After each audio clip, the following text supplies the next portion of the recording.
Bakit nawala yung game icon sa aking Popo Livestream apps? Ayan, for today's video, meron tayong maraming katanungan na ngayon na nare-receive sa ating comment section sa ating mga post sa ating YouTube channel kung bakit daw nawala yung kanilang Fun Island o yung kanilang game icon sa kanilang Popo Livestream apps. Ayan, sasagutin natin ang katanungan na yan for today's video, tutorial, and ayun, bago natin i-continue ang ating tutorial, please, pakiclick po ng ating subscribe and click na rin po ng notification bell para po mas ganahan po tayong mag-upload. Once na nag-subscribe ka, syempre po makikita natin na nag-subscribe kayo, and then para ganahan po tayong mag-upload ng mga tutorial na tulad po ng mga ganitong katanungan.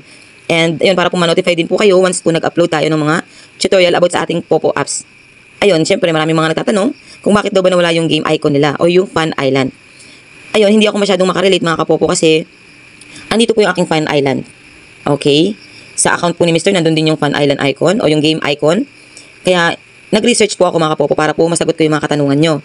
Okay, nag-research po ako kung bakit ba nawawala yung mga ayun, yung mga games sa ating Popo apps. Nagtanong-tanong ako kung bakit kasi sige, i-check din natin yung sa akin baka kasi daldal ako ng daldal tapos wala na rin pala yung game icon or yung hindi ko na rin pala ma-open yung Fun Island ko, di ba? Okay, i-check natin mga popo. I-click natin itong ating Fun Island. Yan, click natin. And then ayan, meron tayong Fun Island. Nabubuksan yung Fun Island natin pero may lumalabas na ganito mga kapopo. Fun Island is for entertainment only. Parang ano siya, warning. Yung parang reminders. Diamonds cannot be withdrawn. Totoo naman, yung diamond hindi siya na-withdraw. Kailangan mo siyang i-transfer sa coin. Or trade it. Hindi mo matitrade ang diamond, pero, ayun, mag-withdraw mo siya once na nilipat mo siya sa coins. And, ayun, i-trade mo. Ganun. Okay? The platform strictly English naman kasi si Popo. The platform strictly prohibits any form or of ano ba to? Arbitrage. Ano ba naman kasi? Bakit kasi may crack na yung cellphone ko?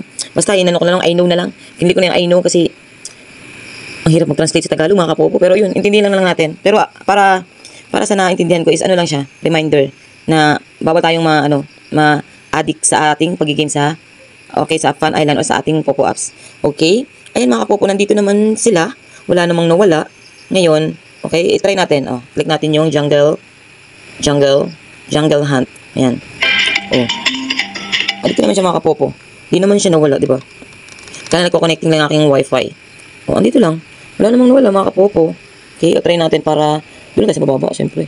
Hindi naman tayo sugarol eh. Ay, hindi naman tayo mahilig laro ng ganito. Ano ba to? Ano ba yan? Ay, ito pala. Ano ba yan? Ayun. Ano natin, 5 pesos, di ba? Ay, 5 pesos. 5 coins. 5 diamonds pala. Ang gulo mo. Babak na natin. Ngayon, ayon po sa aking searching or sa pagtatanong po about sa pagkawala ng game icon or ng Fun Island sa ating Popo apps, is ganito po yung mga sagot nila. Popo, sabi nila is kailangan daw nasa level 5 ka na pataas sa iyong live stream level. Okay, kasi dati is maka-level 2 ka lang. Okay, maka-level 2 ka lang, magkakaroon ka na ng game icon or meron ka ng Fun Island sa iyong Popo apps. Pero ngayon, nag-upgrade si Popo na kailangan daw is level 5 ka na pataas. Ngayon, yung iba naman nagsasabi na level 5 naman ako pataas. Mga na ako, level 6, level 10, level 11, mga ganong level na daw sila. Pero bakit daw nawala din yung kanilang game icon sa kanilang Popo apps? Kasi nga daw, kung kahit daw mataas na yung level mo, tapos hindi ka daw mahilig makipag-trade, ganun, nadidetect daw ni Popo na hindi ka nakikipag-trade, hindi ka nag-daily tasking, ganun. Yung kumbaga hindi ka active sa mga activity ni Popo. Yun, doon nadidetect ni Popo na kailangan bawasan yung icon na meron ka. Pero temporary lang daw yun mga kapopo. Hindi naman daw yun magtatagal kasi nga diba sabi ko nga sa inyo na lahat ng merong tasking dito sa ating Popo apps is temporary lang or limited lang yan. Kaya kung makakatulong sa inyo or makakadagdag ng points sa inyo is gawin nyo na habang meron pa. Pero kung tulad ng mga ganito is pagpasensyahan nyo na lang muna kung nawala yung inyong game icon sa inyong Popo apps. Okay? Yun, masasabi lang ng karamihan na babalik din daw yung game icon nyo kasi temporary lang daw talaga yun. Tapos, dapat active kayo sa inyong tasking and trading. Ayun, sa pagsasend ng gift, dapat active po kayo sa mga ganong activity ni Popo kasi pag napapansin nga talaga naman ni Popo, di ba? Kumbaga sa isang kumpanya, di ba? Pinapasweldo ka, binibigyan ka ng sweldo, is kailangan magtrabaho ka, di ba? Wala namang libre sa buhay natin. Char, walang libre sa panahon ngayon. Kailangan magtatrabaho tayo, 'di ba? O tulad niyan, o wala tayong libre sa Popo, 'di ba?